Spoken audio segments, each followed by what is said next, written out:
Assalamualaikum warahmatullahi wabarakatuh. Bagaimana kabar kalian semua? Sehat?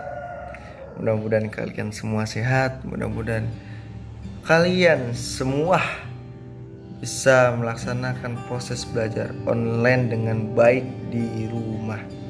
Untuk itu marilah kita buka pelajaran hari ini dengan mengucapkan basmalah. Bismillahirrahmanirrahim. Buka LKS halaman 21 dan 22. Itu saya cuma hanya menjelaskan sistem pemerintahan Daulah Umayyah dengan singkat, dan selebihnya kalian baca di buku halaman 21 sampai dengan halaman 22. Jadi sistem pemerintahan Daulah Islamiyah adalah suatu sistem yang mana sistem setelah di zamannya Sayyidina Ali.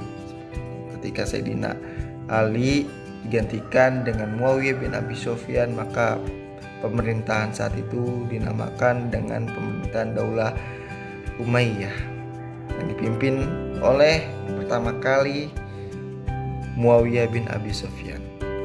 Memang saat itu masa kepemimpinan dan sistem pemerintahan Daulah Umayyah itu sangat baik sekali, memperluas wilayah Islam dan juga mempunyai sistem militer yang baik, yang terorganisir, dan juga bisa mendirikan Diwanul Khatam, yang mana penulisan pencatatan suatu pemerintahan khalifah yang ada di zamannya. Yakni mungkin kalau di Indonesia mungkin sistem tersebut adalah suatu sistem peraturan yang ada di dalam negara, yang sudah tercatat dengan rapih dengan ayat dan pasal-pasalnya, mungkin seperti itu. Di zaman dulu pun, zaman Daulah Umayyah itu pun sudah ada. Nah, adapun juga di masa Muawiyah itu ada namanya Diwanul Barid, yang mana Diwanul Barid tersebut mengetahui apa saja sih yang dilakukan oleh pemimpin-pemimpin daerah. Jadi ketahuan tuh kinerja pemimpin daerah, apa saja tuh kinerjanya, apa saja yang dia lakukan, apakah sesuai dengan ke masa kepemimpinannya atau tidaknya, itu diketahui oleh pemimpin pusat seperti itu. Itu di zaman dulu pun sudah ada. Bahkan bisa dilihat pada masa pemerintahan Abdul Malik, yakni para gubernur yang diangkat menjalankan fungsinya dengan baik. Gubernur saat itu Mesir, gubernur Mesir saat itu adalah Abdul Aziz bin Marwan, membuat alat ukur Sungai Nil, membangun jembatan, memperluas wilayah Masjid Amr bin As. Tuh, seperti itu tuh di masa Daulah Umayyah tuh. Jadi memperluas wilayah, terus juga membuat alat ukur Sungai Nil. Bayangin membuat alat ukur Sungai Nil yang panjangnya sangat luar biasa. Itu zaman dulu pun sudah ada. Dan memperbagus Masjid Jami Amr bin As, seperti itu.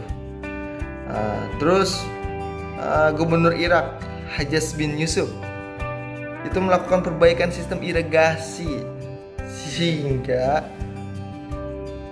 itu air merata, dan Irak itu mempunyai tanah yang subur, seperti itu. Jadi sistem irigasi pun sudah ada di zamannya. Dan juga memperbaiki sistem keuangan yang baik, terus mempunyai alat timbangan, alat takaran dan ukuran, seperti itu. Nah, itu pun di zaman Daulah Umayyah itu sudah ada di zaman dulu tuh, setelah masa Khalifah Umar. Setelah masa Khulafaur Rasyidin, seperti itu sudah ada. Ketika di zaman sistem pemerintahan Daulah Islamiyah, sampai kita lihat bahwasannya ada di masa Daulah Islamiyah, di masa sistem pemerintahan Umar bin Abdul Aziz ini adalah suatu sistem pemerintahan yang sangat baik, yang sudah terkenal. Beliau adalah suatu ulama yang memang menjadi khalifah, menjadi seorang pemimpin. Pokoknya sangat baik, sangat bijak, mempunyai peraturan yang sangat baik, dan pemimpinnya pun baik. Jadi semua itu sejahtera ketika di zaman Umar bin Abdul Aziz, sehingga banyak sekali non muslim itu berbondong-bondong masuk muslim karena memang masa pemerintahan bin Abdul Aziz ini sangat baik dan terkenal sangat baik ya di zaman Daulah Umayyah. Seperti itu, memperbanyak masjid, memperbanyak musafir, memperluas wilayah, serta banyak sekali tokoh-tokoh ulama-ulama di zaman beliau. Seperti itu. Mungkin jelas ya, kalian bisa membaca buku LKS halaman 21 dan 22. Itu saja yang dapat saya sampaikan. Sistem pemerintahan Daulah Umayyah, kurang lebihnya mohon maaf. Wallahul muwaffiq ila aqwamit thoriq. Assalamualaikum warahmatullahi wabarakatuh.